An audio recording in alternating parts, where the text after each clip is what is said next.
Hello guys, so today's video is tuturuan ko kayo kung paano gumawa ng business manager account or backdoor. So first, punta kayo sa Google, tapos hanapin nyo ang create a business manager, tapos click room, tapos wait lang natin, tapos click nyo yung number 1,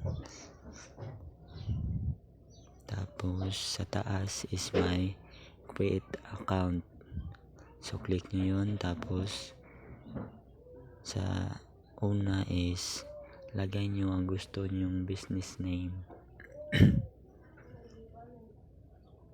Business name nyo na gusto nyo.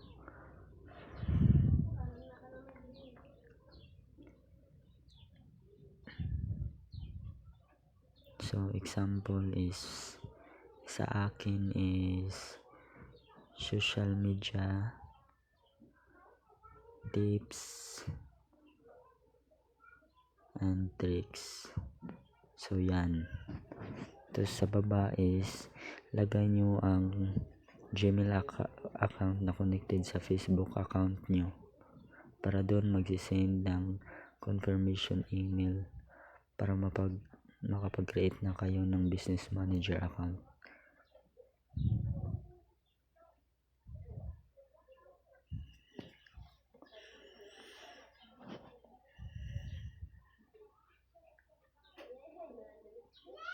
So ayan,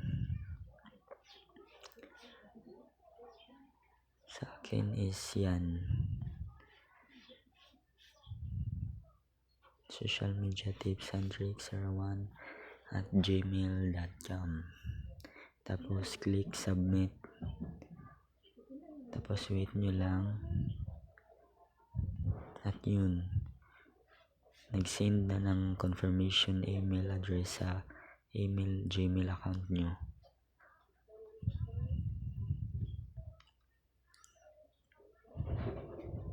Tapos dito click nyo yung 3 bar sa taas, tapos choose yung business settings.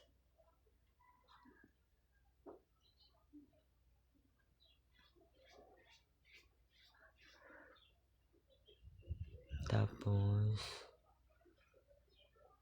sa business info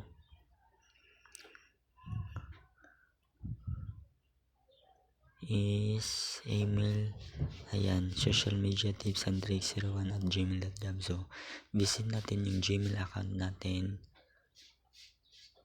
Refresh, tapos yan, nag-send si Facebook. Tapos ang gagawin nyo is i-confirm nyo lang, click confirm now, tapos piliin yung Chrome, tapos i-desktop site nyo, desktop site.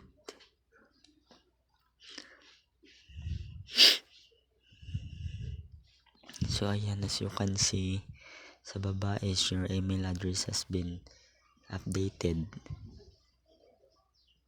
So na-confirm mo na. Tapos dito sa taas yung may add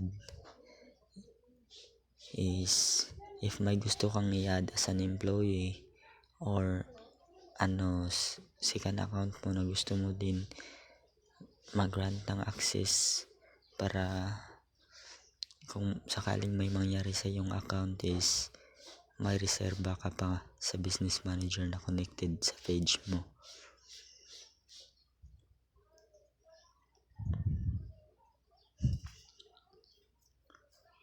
I-add mo lang ang email address nila para mag-send sa kanila yung confirm email na in-invite mo sila sa iyong business. So yun lang. Tapos dito sa pages is click mo yung add kung gusto mo ng may primary page. Yan ang last step. Yan na ang business manager protection mo.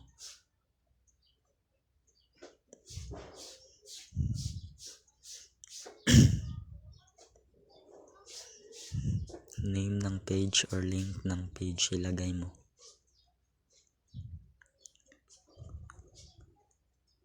Oops, space running out.